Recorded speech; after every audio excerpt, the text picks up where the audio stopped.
also reducing the stigma around asking for help. We've made a lot of progress, but we still have a long way to go, and I'm confident we'll get there.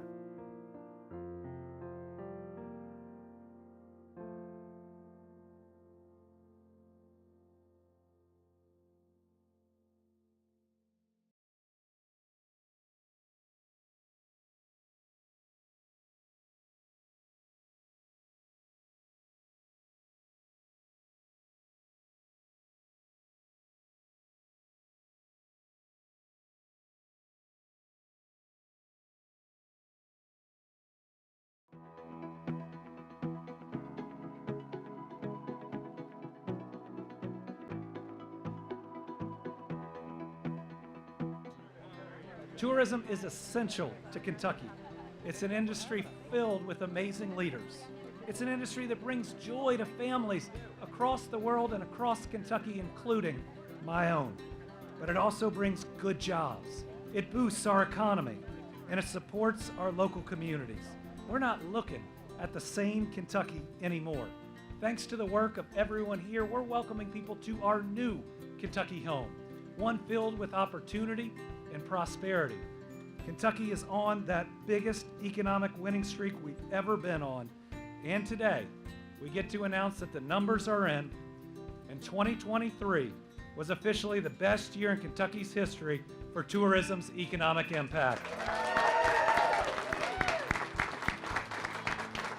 From our strong bourbon distilleries to our small business owners who are investing in Kentucky, to our hotel clerks and our staffs at attraction and restaurants, this success is your success.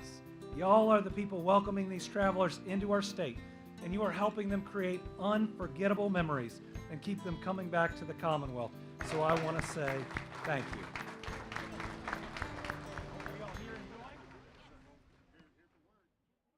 From going to work, driving your children to school or church, or going to see loved ones, Kentuckians deserve to get there and back home safely.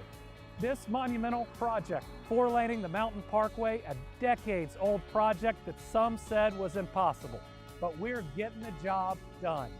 Because when we make a promise to the people of Kentucky, we see it through. That's the right thing to do.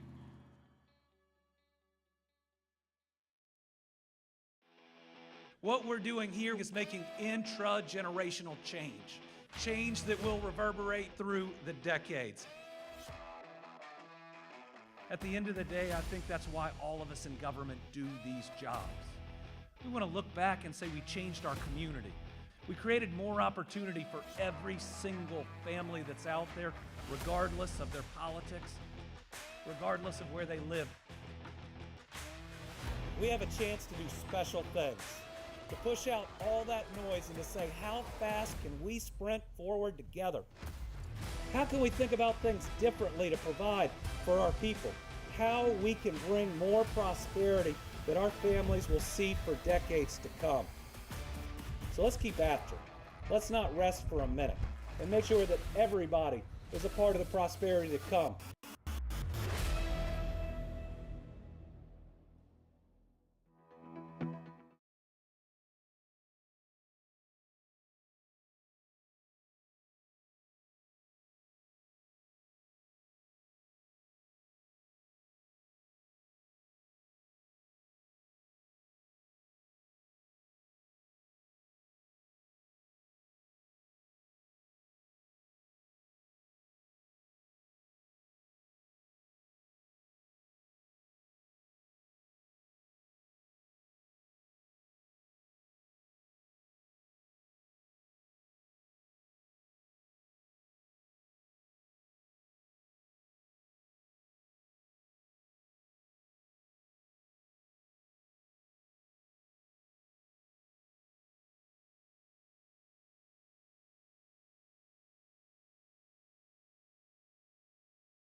Well, what are we going to dress up as?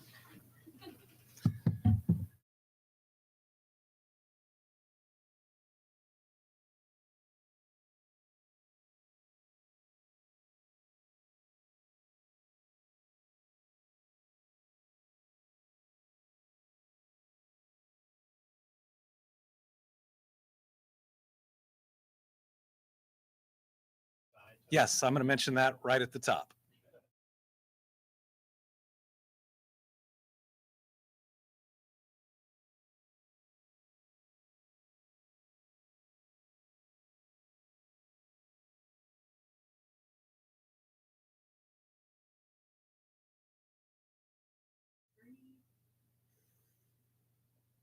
Good afternoon, everybody. Welcome to this week's Teen Kentucky Update and happy Halloween. First, let me mention, since this is Halloween, that it looks like we're going to have some difficult weather, especially in central Kentucky tonight. And we want to make sure that trick-or-treating is safe. So here in Frankfort, all of our cabinets and staff are moving a safe trick-or-treating experience here on the first floor of the Capitol. So from 6 to 8 p.m., especially if it is raining or storming, feel free to bring your kids up to the first floor of the Capitol. We'll have a good, safe experience for them. We're going to start this Teen Kentucky Update the way that we always do, by talking about our red-hot economy. Since the beginning of my administration, we've now announced over 1,000 new location and expansion projects, now totaling over $33 billion of private sector investment and creating nearly 56,000 full-time jobs. Today, we had more good news through the Kentucky Economic Development Finance Authority. This morning, 7 prospective new location and expansion projects were approved for performance-based tax incentives. If all these come to fruition, they'll total over $334 million in potential new investments and up to 532 new full-time jobs. They include Block Mining Inc. with 3 projects in Marshall and McCracken counties, Kuna and Nagel in Shelby County, Medvanix in Jefferson County, Block by Block in Jefferson County, and also Wheelan Machine and Tool LLC in Jefferson County. This also includes the continued, today's announcements include more announcements through our KPDI program, which is about getting the next sites ready for the next group of jobs that are coming. So today's announcements include projects in Caldwell, Floyd, and Perry counties who moved through today's approval process and will receive $10.2 million in state funding to aid local support. In Caldwell County, local leaders plan to construct a building on an existing build-ready site in the Princeton Industrial Park. This is a regional project with support from Crittenden County. Again, we're seeing more teamwork. All across Kentucky, more counties, more regions teaming up, recognizing that if we bring good jobs to one county, they benefit all the surrounding counties. The Floyd County community received approval to purchase a 50-acre tract to develop into the Thunder Ridge Industrial Business Park. And in Hazard, leaders plan to construct a secondary water treatment plant and transmission line at the Coalfields Industrial Park in Perry County. This is a regional project with help from Breathitt and Knott counties.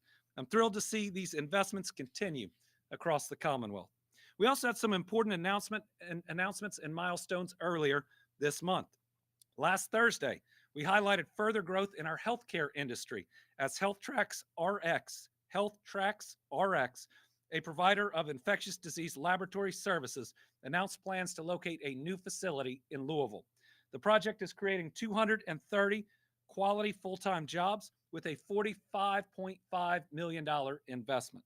The new operation will be the company's largest and most advanced laboratory to date, supporting the rapid growth and demand company leaders anticipate in the molecular diagnostics space. Ensuring Kentuckians from every corner of the Commonwealth have access to quality healthcare services is critical. And after going through the pandemic, the more of these types of labs and others that we can bring to the Commonwealth, the better prepared we will be in the future.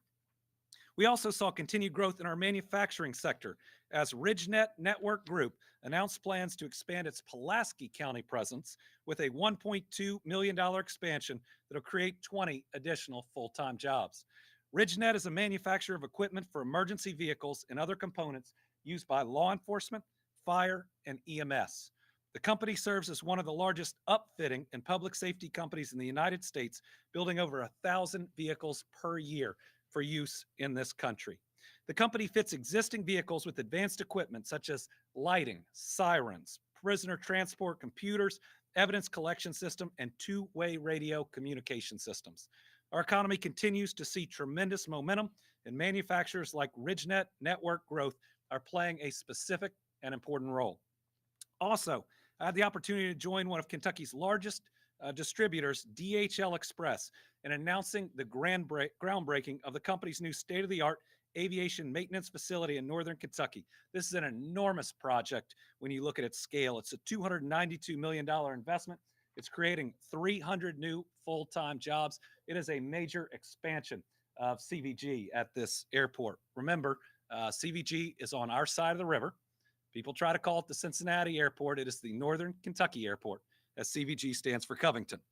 The project, which has increased in scope since it was originally announced in July of 2023, it was originally a $192 million investment. But what we have seen is increased demand and more investment over and over at the company's global hub at what they call the Cincinnati Northern Kentucky International Airport. We'll just call our Northern Kentucky International Airport. I'm thrilled to support DHL's continued growth in our state, and we appreciate their commitment. Earlier this week, we also announced a huge investment from the federal government. On Monday, I joined Administrator Andy Burke from the U.S. Department of Agriculture to announce that Eastern Kentucky Power has been awarded up to $1.4 billion in federal funds to increase the amount of power that it produces and to produce more renewable energy. For us, this is a game changer and an answer. It's a game changer to the extent that we need more power produced in Kentucky with all of these new facilities that we are locating. It's also an answer because each of these new facilities wants a certain portfolio that includes more renewables than we are currently producing. And so the question was how we do that without raising the rates of our consumers with the investments that are needed. This is going to go a long way. $1.4 billion along with Eastern Kentucky Power's investment is going to mean they're going to be able to provide more power, more renewable power, and we're going to continue to locate more businesses here in Kentucky by meeting their needs and the downstream needs of their consumers. Through other federal funds, we announced that more than 12,200 students would have access to digital learning, and more than 27,700 Kentuckians would receive health care they need through telemedicine. We have now been awarded several major grants through these 4.5 years. In fact, the Commonwealth now has $3 billion plus grants from the federal government that we've been able to announce, this being the third. But in June of 2023, we secured $1.1 billion from the Federal Broadband Equity Access and Deployment Program so we can bring affordable, reliable, high-speed internet to every Kentuckian. It was the largest public investment in high-speed internet in our history. Then in December of 2022, the Federal Highway Administration announced a $1.6 billion grant to help us complete the monumental Brent Spence Bridge Corridor project, building a second bridge across the Ohio River, something that's been promised for decades, but we're going to get it done, and we're going to get it done without tolls. So a big thanks to the Biden-Harris administration. Now, $3 billion plus grants. We certainly have never seen that in our lifetime, and we are grateful for that support. Federal grants like these show how the state and federal government can work together to address issues our families are facing. In fact, I have another grant to announce today. It is a $1 million federal grant to build a brand new terminal at the Capital City Airport right here in Frankfort. The grant comes from the Federal Aviation Administration's Airport Infrastructure Grant Program, powered by the Bipartisan Infrastructure Law. I want to thank former Congressman John Yarmuth and Senator Mitch McConnell, who were the two Kentucky federal office holders that voted for the Bipartisan Infrastructure Law, for helping to make this happen. The new terminal will modernize our airport, improving the experience for everyone, whether recreational pilots, business travelers, or emergency responders. But we're not stopping with just federal funding. Kentucky's backing this project with about $5 million in state support, showing our commitment to our capital city. With us today is Frankfort Mayor Lane Wilkerson. Mayor, would you like to say a few words about the project? You dress up. I didn't get the memo. And happy Halloween, everyone. And thank you for the opportunity, Governor, to acknowledge this significant milestone for the capital city airport. And this is a big deal, not only for Frankfort, but all of central Kentucky. This $1 million in federal funding and additional state support will enable the city of Frankfort to not only serve the increasing number of visitors to the capital city, but also allow us to better attract residents and recruit new businesses. And I've always said a modern city deserves a modern airport, and this grant will help us build a new modern terminal. We're deeply grateful for everyone who's made this happen, not only the state of Kentucky, the bipartisan infrastructure law, the U.S. Department of Transportation, and of course, the leadership team at the Capital City Airport. I'm excited about what this grant's going to do for the city of Frankfort going forward. Thank you, Governor. Thank you. So with today's funding, that means we've got a more than $6 million project going on at that airport here in Frankfort. It is exciting to see that type of progress. All right, with the general election less than a week away, Brittany and I got up and voted early this morning in Frankfort, and the process was quick and easy, though we are seeing lines, which is a wonderful thing. Voting is a bedrock principle of our society, and I'm proud of the bipartisan steps we've taken to protect every Kentuckian's right to vote and make their voice heard. Early voting was made possible through bipartisan legislation I was proud to sign in 2021. We've made Kentucky a national model by expanding voting when other states were restricting it. The work built on action I took on my third day in office to restore voting rights for Kentuckians who had completed their sentences for nonviolent offenses. Since then, over 194,700 Kentuckians have had their voting rights restored. I encourage all eligible Kentuckians to make a plan to get out and vote. Early in-person voting takes place starting today, Thursday, October 31st, continues tomorrow, Friday, October 1st, and into Saturday, November the 2nd. Now, let me do that again because we had a typo. Thursday, October 31st, today, tomorrow, Friday, November 1st, and Saturday, November 2nd. And of course, you can still vote in person on Election Day, Tuesday, November 5th, but I like to think these are all now election days. To find out where to vote, registered voters can visit the State Board of Elections at govote.ky.gov. I was proud to work on getting those extra voting days in a bipartisan, really in a nonpartisan way, with our Secretary of State, Michael Adams, to make sure we were expanding access to voting to our people. And today, he's here to talk with us more about the importance of voting and I think some of the trends we're already seeing. Secretary?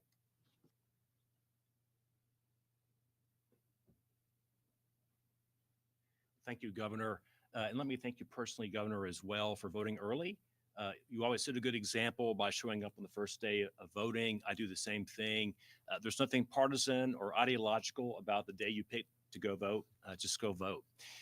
There are three takeaways I'd like folks to know as we enter this voting season. Number one, if you're voting by absentee ballot, make sure you get it back to your county clerk. We have a deadline. We can't count your vote if we don't have it before the election's over, which is 6 o'clock on Tuesday. We have gotten back 71% of outstanding absentee ballots. That leaves 29%, which is about 28,500. Get those back to us so we can count them. If you live in Louisville or Lexington, you can probably mail it and it'll be fine. If you live in Western Kentucky in particular, that mail goes out of state and gets sent back. It might be too late. Every county has a drop box, at least one. You can find your absentee ballot drop box locations at govote.ky.gov. You don't need postage. There's no delay. Your clerk gets it. They check those boxes every day and take your votes, and we'll count them. Second, I strongly encourage voters to use the early voting days. We have had occasional and sporadic instances of lines this morning when the polls opened. We had the same thing in 2020 on the first day of voting. That's not unusual. Those lines have calmed down. They're moving very, very quickly. You're going to have a longer line and a longer voting experience if you wait until Tuesday. In 2020, 45% of our voters voted early, and that's why Election Day was very smooth. I'm very hopeful that we'll have a utilization of early voting this year as well. We expect a very high turnout. When we had our election in 2020, we had the highest turnout nationally since 1908. I think we're going to have a higher turnout this year than we had in 2020. So I want to strongly encourage Kentuckians, don't procrastinate. Don't wait till the last minute. Go vote now. I know very few voters who are undecided. If you made up your mind, then go ahead and vote. Lastly, don't just make a plan for how you're going to vote, but make a plan of whom you're going to vote for. Most of the races on the ballot are not partisan in most parts of the state. This morning I voted, and 1/3 of one of 2 pages was partisan races. So even if you're a straight ticket Republican or Democrat, if you fill in that one bubble, you're not done voting yet. There are city councils and judges, school boards, constitutional amendments, all sorts of things that are not partisan elections. Go to our website, govote.ky.gov, and you can look at your ballot before you vote. We had some lines in 2022 because some folks waited until they showed up at the polls to look at their ballot for the first time. They had a couple of amendments on there that were very long and written in a legalistic fashion. They glummed up the lines, unfortunately, by taking their time to start then to research how they were going to vote. This is an open book test. You can look at your ballot before you show up to vote it. I did that myself this morning. I brought my own sample ballot because there's some names I couldn't remember running for nonpartisan offices. So it's an open book test. Get your sample ballot at govote.ky.gov. With that, if you have any questions for me, I'll be just down the hall. And Governor, thank you for making time for me today. Thank you. Thanks a lot. Appreciate it. As your governor, my duty is to ensure that every Kentuckian feels secure in casting their vote free from fear or worry. To that end, we're going to take an extra step this year in that Kentucky Emergency Management will activate our State Emergency Operations Center on Tuesday, November 5th from 6 a.m. to 7 p.m. Eastern Standard Time. Let me emphasize, this is not because we foresee issues in Kentucky. Rather, we want to be fully prepared and ready. That's our job day in and day out. This is a step many states across the nation are taking, and it's just a shared commitment for a safe and secure election. Together here in Kentucky with our partners in the Energy and Environment Cabinet, major utility providers, communication infrastructure teams, public safety professionals, cybersecurity experts, and the Kentucky National Guard, it just means we are even better prepared to respond to any questions or concerns that arise. We'll be working closely with the Secretary of State and the Attorney General's office. These are entirely separate functions. They do not duplicate any of the important work that those two offices do, but it means that we will be as prepared as we've ever been in an election if anything arises. So today we have our Emergency Management Director, Eric Gibson, with us. Eric? Thank you very much, sir. Now, as the governor started out by saying, this is just the part of the preparedness that we expect as Kentuckians from our agency at Kentucky Emergency Management. Our center will be open during that day on election day, and we'll be operating with our partners from other state agencies, along with partners from other entities, private entities such as utility cooperatives and things of that nature. We're going to stay open to provide that support, to be vigilant in protecting our Commonwealth on that election day. But you would expect that from us every day. So that's what we're doing. By being open, we'll be able to support our local entities. Many of them are going to open their EOCs or emergency operations centers, and our job is to be there to support them in case they have a resource request. So if that resource request comes in, we're already open and operational. We'll be able to provide assistance quickly for anything they may need or that may come up. And then that also provides us the ability to provide visibility to our state leaders, the ones that the governor mentioned and himself. If anything were to come in through our 24-hour available warning point, issues come in, we're able to provide that information to our state leaders so they can make appropriate decisions. We'll be working with several of our partners. As mentioned, the National Guard will be there. They're operational as well. But we all have a few other things that are going on, and it is the right thing to do is to be open on that day. We're still continuing to support those efforts over in North Carolina. We have teams going in and out, rotating through with Transportation Cabinet, and that requires quite a bit of coordination through the Emergency Management Assistance Compact, and we operate that there at our center as well. And I just want to take over time to just thank the Transportation Cabinet for their commitment to what they've done over there in North Carolina. They're continuing to step up to the plate and support them in their time of need. And that can't be enough said about how much that really means to those folks over there. I've heard from our fellow Kentuckians that are traveling down there that they've been treated with almost like as heroes as they come to North Carolina. And you just can't say enough about what that means to those citizens down there. And we're there as a supporting agency. We're not the ones going. We're just coordinating that effort there. And so we'll be open. North Carolina sends a request. I will be forwarding that up, making sure we get the appropriate assistance to them. So there's other things that we're doing that we just can't shut the doors and go home on. So we have a really important role there as well. And then we're continuing to work through the last event that happened here in Kentucky with Hurricane Helene, documenting damage and providing our governor the most current information on that incident. So there's several operational things that are going on there at the Emergency Operations Center that day. So we will be open, we'll be vigilant, and be ready to respond if anything does come up. But we are there just as a measure of preparedness. We're giving our staff the opportunity to vote by rotating shifts around. So we want to, like I said, get out and vote early, make sure that every one of our employees do get that opportunity. And we encourage the rest of Kentuckians to get out and vote. Thank you very much, sir. Thank you. Yes, I appreciate it. Here in the Commonwealth, we are building our new Kentucky home, one where prosperity and opportunity are available for everyone, one where we are able to tell our real story and not the stereotypes of the past to people all across the country and all across the world. But we know in order for us to build on our success, we need our people to be healthy, healthy enough to live full, long lives, healthy enough to take advantage of all the opportunity that we're creating around the state. So today, I'm happy to have a familiar face with us. Our Commissioner of Public Health, Dr. Stephen Stack, is here to kick off an exciting new initiative called Our Healthy Kentucky Home. It is a year-long plan where we will all learn how to take small steps to improve our health and our wellness together, because we all know we can get through anything, and we can get through anything together.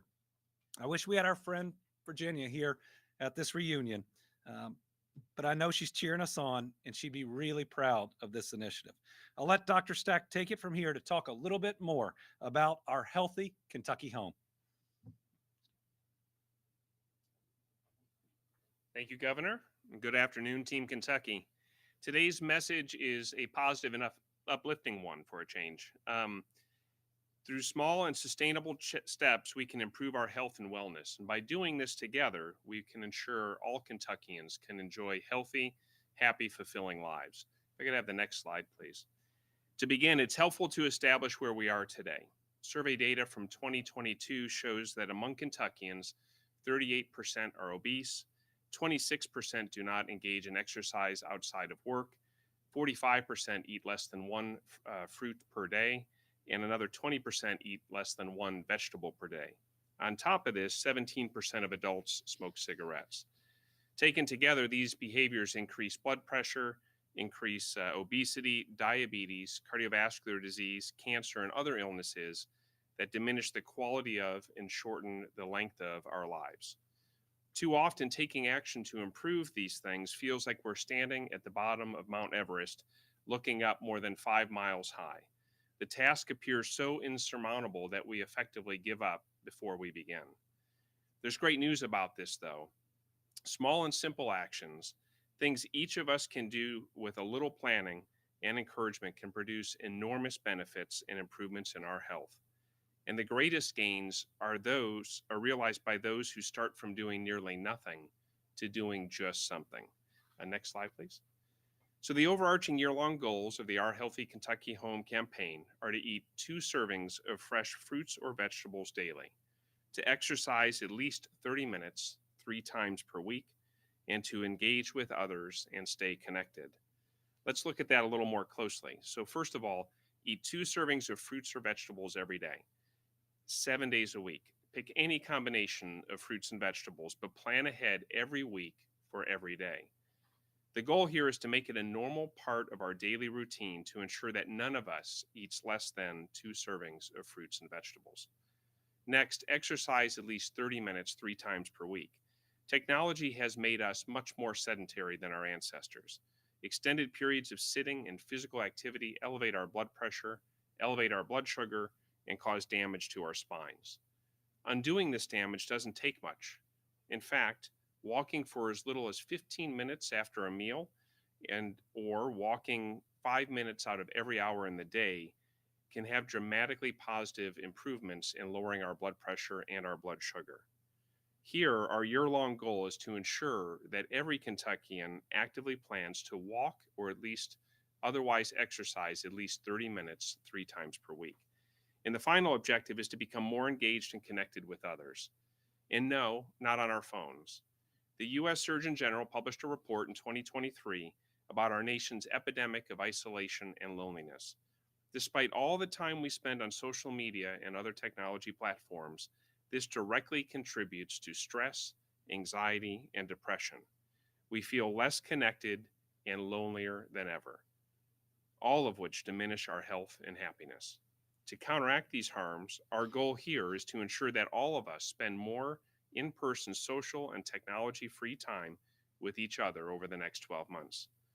Complementing these year-long goals, every month we will have a specific focus and provide additional education and encouragement for us to address important topics such as heart health, diabetes, cancer screening and prevention, mental health, and more.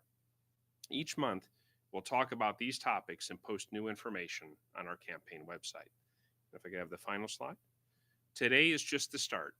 In the weeks and months ahead, we look forward to more partners joining in this initiative to support family, friends, neighbors, employees, and customers to support these concrete steps to eat, exercise, and engage with others. At the bottom of our website, there is a video and information packet to help partners create their own initiatives to support and expand this effort. Please join us and learn more at our healthykyhome.ky.gov, and the website is live now.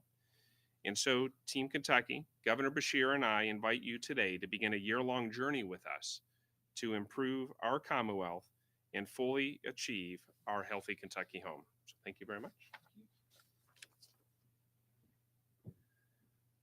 We are grateful to have Dr. Stack back and to finally be doing the work we talked about when we sat down at the end of 2019 talking about this job. He's one of the few people in his position that is still in that position that helped navigate through a pandemic. But I know his goal was always about more than surviving. It was about helping Kentuckians thrive. So today, we're really excited to launch this initiative, which will connect to a number of others you'll see coming out in the future, about making sure we're living good, healthy lives, about making sure that our relatives are with us longer, about making sure we're more productive and that we feel better. And what Dr. Stack is doing is he's guiding us with some small steps that we can take that'll make us individually more healthy, but it's also going to make all of our communities more vibrant. So let's do this. Let's take this on. Think about everything we've done. Think about going up against a pandemic or tornadoes or floods, breaking every economic development records in the books. We're showing that this generation of Kentuckians can do important, game-changing things in improving our health as a state, as a Team Kentucky community is one of those challenges we need to rise to if we're going to reach that next level and the next one and the next one after. And remember, when we do it, our kids see it. We have a chance to make intra-generational change, meaning if we get healthier, our kids will be healthier and their kids will be healthier and their kids will be healthier. So this is our chance not to leave some of these challenges to another generation, but to make sure we get this job done and that we ensure part of our collective legacy is putting the Commonwealth on the very best path to be the very best state that we can be. And certainly we want to be the best in the country at just about everything. And making these steps is going to be important to getting there. Next up, I'm proud to say that our team at the Cabinet for Health and Family Services has been given an award by the American Public Human Services Association for the success of the Kentucky Health Information Data Sharing Project. This project was started by members of Team Kentucky who saw a need to help child welfare workers streamline their processes and better serve children in foster care. The project made it easier for clinical data from the Kentucky Health Information Exchange to be accessed by child welfare workers. Previously, the exchange and the Kentucky Child Welfare System operated on islands, which slowed communications between groups and made it difficult to coordinate and track the care that foster children had been receiving. To address these issues, they created a new way to provide our child welfare workers with real-time access to healthcare records. This streamlined communication helps our child welfare workers make better informed decisions and receive live notifications about the health care our foster children are receiving. The project has been a huge success with more than 10,000 foster care children now registered into the system. Since the beginning of 2023, nearly 70,000 notifications have been sent to our child welfare workers to help them ensure the children they work with receive the best possible care. The award is well deserved, and it's the fourth time the American Public Human Services Association has awarded Team Kentucky for continuously striving to better serve the citizens of the Commonwealth. So we congratulate the team at the Cabinet for Health and Family Services for receiving this award. On Team Kentucky, we strive every day to keep our Kentucky families healthy and safe. Today, we have some good news in these efforts as we're announcing that 5 Kentucky school districts will receive almost $350,000 to replace older school buses with new, cleaner models. School districts in Campbell, Fleming, Henry, Mason, and Nelson counties will use federal funds to take some of their oldest buses with the highest diesel emissions and replace them with cleaner new diesel and propane buses. These new buses emit up to 60 times fewer pollutants than those built before 1995. They also emit fewer gases than the older buses that they're replacing. And that'll mean cleaner air for Kentuckians, but especially for our school children. For those school districts that missed out on getting these awards, a new round of almost $344,000 is available now in a new round of funding. The deadline to apply for this new round is November the 15th. Today, we've got Devin O'Brien, Director of Transportation for the Nelson County School District, who's going to accept this check for $125,000 towards the purchase of 4 new buses. Come on up. Congratulations. Pretty exciting. It is, for sure. Photo. You want to mention the buses? Please.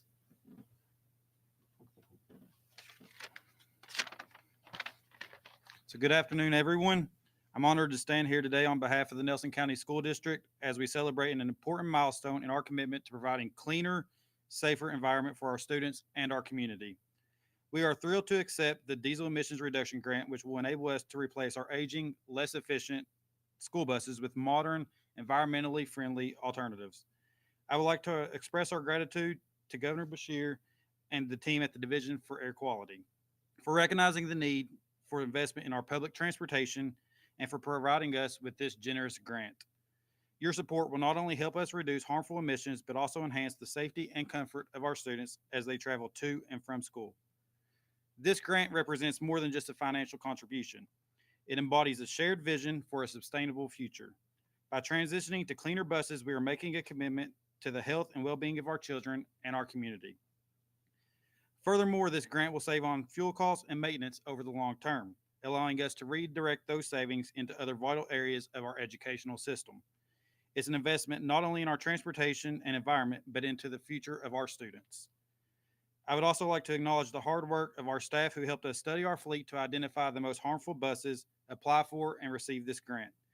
This achievement is a testament to their dedication and commitment to our students' welfare. As we move forward with this project, we are excited about the positive impact it will have on our environment, our students, and our entire community. We look forward to unveiling our new buses, educating our community and students about the environmental impacts, and continuing to work towards a more sustainable future. Thank you. Thanks for what you do. Appreciate you. So today, getting to celebrate these awards, but also a moment to celebrate Devin and every other public school employee. You think about the responsibilities that they take on. They certainly don't do it for the money, though we've been trying over and over to increase pay to make sure that we've got great folks like Devin all across this Commonwealth. This administration will always be a pro-public education administration. We will always push to try to get you the resources you need, and really grateful that despite underfunding of transportation from the General Assembly for decades, you found a way here, you applied, and now you've got new buses coming to your school district. So thank you for always innovating, and thanks for looking out for our kids. For our school districts who are interested in learning more about this funding, please visit the website on the screen, eec.ky.gov/KY-Clean-Diesel for more information. All right, an update on our medical cannabis program. Since taking office, my administration's been committed to providing access to health care and creating safer communities for all Kentuckians. To that end, over a year ago, I signed Senate Bill 47, which legalizes medical cannabis in the Commonwealth beginning January of 2025. Knowing that patients need access to life-changing medication sooner rather than later, our administration, in making sure we be capable of issuing licenses earlier, we worked with the General Assembly and I signed House Bill 829 in April that gave us a longer runway. The bill took the important step of moving up the timeline for business licensing by 6 months. As a result, the program can begin issuing licenses in 2024, which we are instead of 2025. After incredible, if we can get the first slide, after incredible interest from the business community, we have approved and licensed 3 testing labs, and just this week, we held the first medical cannabis license lottery for cultivators and processors.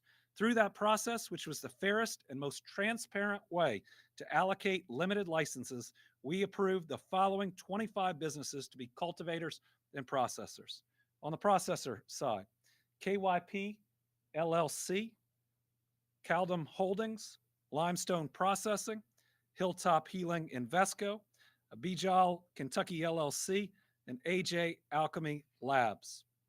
Also, Jill's Dispensary, One Leaf Technologies, Ice House Processing, LMMKY LLC. When we looked at the cultivators, it was L&O Legacies in Boyd County, Synapse LLC in Jefferson County, CW Bluegrass LLC in Davis County, Pop Cultivation LLC in Bracken County, Arizona Bay in Lincoln County, Wong Investments in Christian County, Joseph Sirach in Christian County, Elevated Essence in Bullock County, Slaughter Branch in Hopkins County, Going Blue in Fayette County, NG Health LLC in Fayette County, Armory Kentucky in Estill County, JMOKY in Warren County, Canopy Capital in Grant County. On cultivator tier 3, we're Natural State Green Grass Canna Co. in Warren County and KSKY APP LLC in Barron County. As you can see, a fair lottery system resulted in these businesses being spread out throughout the Commonwealth, providing economic and workforce development opportunities for so many of our counties. After receiving their approval, these businesses are required to pay an initial license fee, and I'm proud to announce that today, Kentucky will be issuing its first cultivator license. Come on up, Sam. Going Blue LLC, which is going to be doing business under the name FarmTucky, will be the first cultivation facility licensed in the Commonwealth of Kentucky. FarmTucky is a small Tier 1 cultivator located in Fayette County, Kentucky. These facilities have up to 2,500 square feet of growing space, and they'll be responsible for cultivating the medical cannabis that will ultimately be processed into medical cannabis products to help Kentuckians suffering from cancer, PTSD, multiple sclerosis, and other serious conditions. Now I'd like to invite Office of Medical Cannabis Executive Director Sam Flynn and Matt Going, owner and operator of FarmTucky, up for the presentation of this first license. Congratulations. Thank you.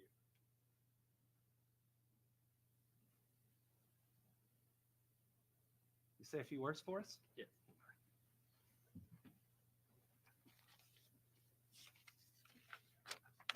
Thank you, Governor. We are excited to be part of the Kentucky's medical cannabis program, and we are thrilled to be here today to accept the first cultivator's license.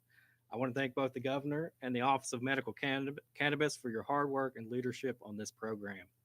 In particular, I want to thank you for setting up this licensing process, which was incredibly user-friendly for us.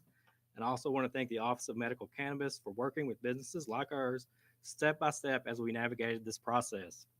Kentucky-owned FarmTucky will produce medical cannabis in an enclosed indoor facility in Fayette County, Kentucky, and we have submitted an ambitious plan to get started as part of our application to the Office of Kentucky of Medical Cannabis.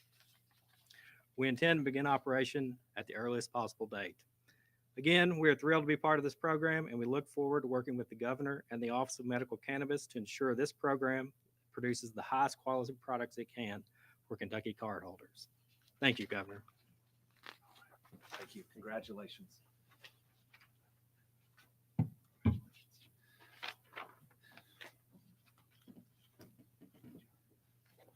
Continuing the momentum around this program, I'm also excited to share some news about Kentucky Medical Cannabis License Lottery for dispensaries. As you know, we received an overwhelming interest for the 48 dispensary licenses that will be allocating through the license lottery. Over 4,000 applicants applied for a dispensary license in one or more of the 11 regions, and most of them came in the last day to 2 days. Dispensary applications represent over 80% of the total applications that we received. Due to that volume, we staffed up the Office of Medical Cannabis to ensure full and accurate reviews throughout this process. It also means that we'll be holding 2 lottery dates for dispensary regions. The first dispensary license lottery will be held Monday, November 25th at 2 p.m. at the Kentucky Lottery Corporation in Louisville. It'll follow the same format as the lottery for cultivators and processors we held earlier this week. The Office of Medical Cannabis, in conjunction with the Lottery Corporation, will draw and announce the selectees for 9 of the 11 dispensary licensing regions. The regions that we're going to do the lottery for on November 25th are Region 3, that's the Northeast, Region 4, that's the South Central, Region 5, Cumberland, Region 6, Mountain, Region 7, Pennyrile, Region 8, West Kentucky, Region 9, Lincoln Trail, Region 10, Northern Kentucky, and Region 11, Green River. Those 9 regions represent some 2,839 applications. If approved, applicants will be included in the appropriate license lottery. Applicants will be notified about whether they are in the lottery. On November 25th, the Lottery Corporation will draw 4 selectees for each of those regions. Like our lottery this week, the full dispensary lottery will be live streamed so Kentuckians can tune in and follow along.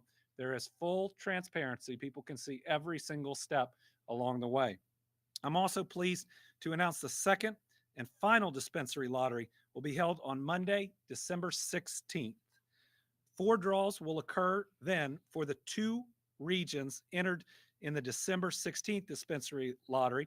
Those regions will be Region 1, which has both bluegrass, and the second Region 1, which is a Fayette County only drawing. And then Region 2, which is Kentuckiana, and then Region 2 has a Jefferson County only drawing. So these areas represent 1,236 of the dispensary applications received. If approved, applicants will be included in the appropriate license lottery. Again, they'll receive notification. A separate drawing will occur for each Fayette and Jefferson County because our 2 largest counties are each allocated 2 dispensary licenses each. The Lottery Corporation will hold a drawing for dispensary applications in the remaining counties in the Bluegrass region, as well as a drawing for the remaining counties in the Kentuckiana region. So we have so many applications, but we need to get these lotteries done. We're doing the first chunk, which is everything but the Fayette County and Fayette County area and the Jefferson County and the Jefferson County area done this month. And then we'll get those 2 areas done in December. Finally, I'm excited to announce the Office of Medical Cannabis will be reopening the application portal for testing labs for the month of November. It's important to note this is only for safety compliance facilities. They were unlimited under state law, the number of licenses that we can put out there. And we look for more applications because we believe that more facilities will be needed. These facilities help ensure our medical cannabis products are safe for all Kentuckians to consume.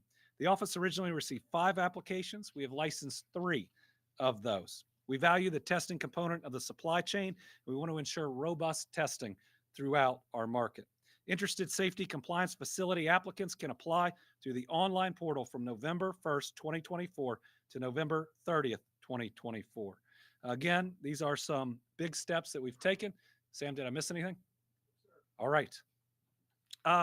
Finally, we are excited to announce, alongside the Personnel Cabinet, 2 new initiatives to position state government as one of the Commonwealth's employers of choice. Now, we've been fortunate since I've been governor to make a number of steps to make being a state employee more attractive. First, we secured 4 across-the-board pay increases for state employees. That'll be a combined 20% hike by the next fiscal year for our state employees. They hadn't received raises in decades or real raises. And so that was really important to make these jobs at least a little more competitive. We're also supporting second chance employment, expanding telecommuting, and we ensured that there was no premium cost increase to the health care coverage that our employees receive. That's a big deal, as just about everyone in the private sector has that go up every year. We held those costs the same amount last year and the year before as the year before that. The first new initiative we want to highlight today is first day health insurance coverage beginning January 1st, 2025 for new state employees. This is a big deal. You know, most of the time when you get a new job, you have to wait a couple of weeks or even a month. I had to do that when I became Attorney General, went through a period of time that made you a little bit worried for you and your family. And we believe healthcare is a basic human right. And as we've seen some employers out there step up and be able to do this, we wanted to do it too. Meaning, when you agree to come work for the Commonwealth of Kentucky, you can have your health care coverage on the very first day that you come to work. Many state health plans across the country still begin coverage weeks after an employee's date of hire. So we're proud to lead the way on accessible health care for these new employees. The second initiative that we'd like to highlight is the launch of our new Team Kentucky intern program. This was something pushed by the Lieutenant Governor to be a new paid internship opportunity open to students considering a career in public service. I believe public service is one of the greatest careers because you get an opportunity to wake up and to help people every single day. Team Kentucky intern positions will be available in every area of the executive branch, which means there will be opportunities in many different career fields and in many different areas of interest. And interns will be eligible to receive a preference for future employment opportunities within the executive branch. This is a big deal. This means you can have a paid internship program that can lead to a full-time job. It's a huge benefit for our Kentucky students who are ready to answer the call and become public servants. I've always said that our Kentucky students aren't just young leaders or the leaders of tomorrow, they're the leaders of today. And this is a program where you can step up and start leading right now. Applications are open. If you're a high school senior or a college student, visit the link on the screen for more information and to apply today. And finally, our Team Kentucky All-Stars. Last night, some of you may have watched the Dodgers win the World Series in Game 5. What you might not have realized was how Kentucky touched every part of that final pitch that secured the win for the Dodgers. Specifically, Walker Buehler from Lexington, Kentucky, was on the mound after just a day plus of rest. Walker went to Henry Clay High School in Lexington, Kentucky. But the person he was pitching to is a guy named Will Smith from Louisville, Kentucky, meaning that final inning and the final pitch thrown in the World Series was one Kentuckian throwing to another. Young man from Lexington throwing to a young man from Louisville. I don't know if this has ever happened with Kentucky in the past, but it's pretty special to have seen two of our best highlighted in such an incredible way. So we're naming Will Smith and Walker Buehler our Team Kentucky All-Stars. If they send me a jersey, I'll wear it for the Halloween press conference next year. Be a little less Ted Lasso and a little more Will Smith and Walker Buehler. So congratulations to those two Dodgers. You make Kentucky proud. With that, we'll open it up to questions. We have one journalist in person and two on the line. So we'll start with Tom Latek. Thank you, Governor. Good afternoon to you. With the cultivator and processor licenses, as soon as they pass as soon as you get the check, they can start their work, correct? So go ahead. Okay, and I'll figure out, ask them all once you Yeah. give me one big answer.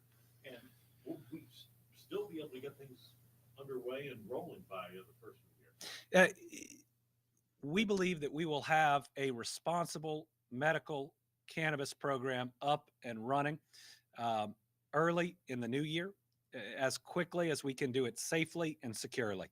Getting it right has always been our number one focus. And even with the changes in the law, the period for the ramp up was going to be a challenge. So we believe that we will see dispensaries open in the first part of next year. Whether or not they are open on January 1st, that's probably going to be a challenge. Now, once the payments are made and the license is issued, that's when a lot of the work starts for the cultivators, the processors, and the dispensaries. You know, they still have to get their facilities. They still have to be inspected. So there are still a number of steps to take. That's why we have a robust Office of Medical Cannabis, and it shows we're doing this really thoughtfully, having seen the programs in all these other states and making sure that we are crossing every T and dotting every I. On the line, we have Karen Czar. Good afternoon, Governor. I have one for you and one for Dr. Stack, please. For you, I polled several of our listeners, and most believe in the integrity of our elections, but there are some who think that election fraud is possible. How secure do you feel about Kentucky's voting process and how safe it is? And then for Dr. Stack, you mentioned the health statistics and where we stand now. How do you hope that those statistics will land 12 months from now once this program is implemented that you talked about today? Thank you. Kentucky's voting process is secure. I know because I was Attorney General and ran the election integrity unit for 4 years. I know because of the experience of the past years, and because you've heard from Democrats and Republicans that this system is secure and that everybody's vote will be cast. It is hard to deal with disinformation and misinformation that's out there, especially on social media. And folks, a lot of this is coming from foreign countries that want to tear us apart. You look at the Russias and the Irans and the North Koreas, they intentionally want you to believe less in the integrity of our elections. They want you to believe less in our country. They want to divide you as much as they can from other Americans because they know they're not strong enough to ever take us down. They're trying to get us to take ourselves down in different ways. And one of the ways they do that is to lessen trust in institutions. You've seen Michael Adams, a Republican today. You've seen me, a Democrat today. You've seen the fact that we're bringing in Kentucky Emergency Management to add that extra piece on top of it. Our elections are secure. Your vote will be counted. So please go vote and knock off all the silly stuff. I mean, don't get online and spread rumors that you don't know are true. Other people will read that and they might think that they are. And some of those absolutely false statements could be read by somebody who decides not to vote. In other words, your spreading of misinformation could disenfranchise somebody who should get out there and vote regardless of how they're going to vote. If you are a true American, then you ought to believe in our democracy and be encouraging everybody out there to exercise their constitutional right. Dr. Stack, now that I've preached. Thank you, Governor. And Karen, you know, we talk a lot about healthcare, and healthcare is important when you have an injury or an illness, but so much of our health and our wellness is actually defined by things that have nothing to do with the healthcare system. And so where I hope we'll be in a year, I hope we will have done those simple things, which sound really deceptively easy, but they're really, really hard. So I challenge anyone who's listening, or the people who read the coverage after this, to actually just document how many days a week do you actually eat at least 2 fruits or vegetables. And that sounds really silly, and it's smaller than what the national guidelines are. But the goal is to try to get everybody doing at least a minimum amount. So a year from now, if we're all eating a fruit and a vegetable every single day, 7 days a week, if we're all being physically active 3 times a week for at least 30 minutes, and that's lower than the national recommendation is for that too.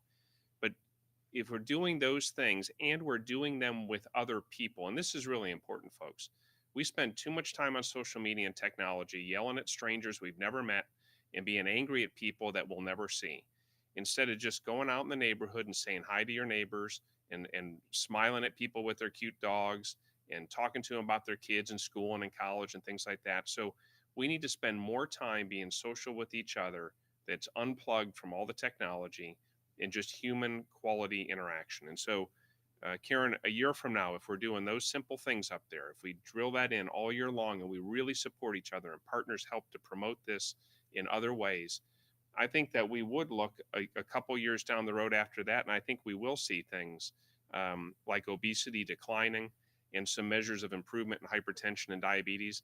And if you eat fruits and vegetables, it actively lowers your cancer risk. So I think over a period of years, we could even see benefits there. The challenge is it takes effort now that's simple, consistently done over a long period of time. And I think we could have Kentucky be fantastically healthier than we are now. And we're not alone in this. This is a national challenge, but our goal here today is to help Team Kentucky be sure that we can be the very best. And our final question, McKenna Horsley from the Kentucky Lantern. Thank you, Governor. Could you please further clarify your position on the Electoral College? And if you are in favor of abolishing it, do you support a popular vote system for presidential elections? Oh, I support any change that gets us closer to every single state being a part of a presidential election. I think that a popular vote would be a better form of democracy, where we would see more candidates come to Kentucky, but also come to other states, where turning out that many more Kentuckians matters just as much as turning out that many more people in Arizona or somewhere else. Just the idea that we could all, every single American, be a important part and feel like an important part of these elections, and those that are running would then have to have messages for all of America. I think that drives people towards common ground and common sense. Because if you've got to run in Kentucky for every vote, just like you've got to run in other states, then again, I think it gets us closer to a place where we can govern in a way that lifts all Americans up. That we're not pushed towards any extreme, that we don't write off crazy things that some candidates may or may not say, but that we would truly get an election for all Americans. I think to do that, we would ultimately have to abolish the Electoral College. I know that's been with us a long time, but we see where things currently stand. And even if you go back in time a little bit, the swing states might have been different, but there were still just a couple of states that this would come down to. Just the idea that our vote, your vote, every Kentuckian's vote would be sought by the candidates just as much as every other vote around the country. To me, that's a better process that puts us at the table just like everybody else. And remember, yes, while I'm a proud Democrat, my job is to be the best governor of Kentucky I can be, and to have positions that put us in the best place that we can be. At the end of the day, regardless of the changes that are or are not made, certainly in my activities, I want to make sure that we are moving not just this state but other states into a place where they are also considered important in these elections.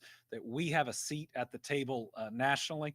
That's good for Kentucky, but it's also good for every single state. I also think it could help us learn more about different states that are out there that have different needs than ours, and how we could potentially work together. This is one of the areas where ideas come together in some of these large campaigns about how our country can work better together.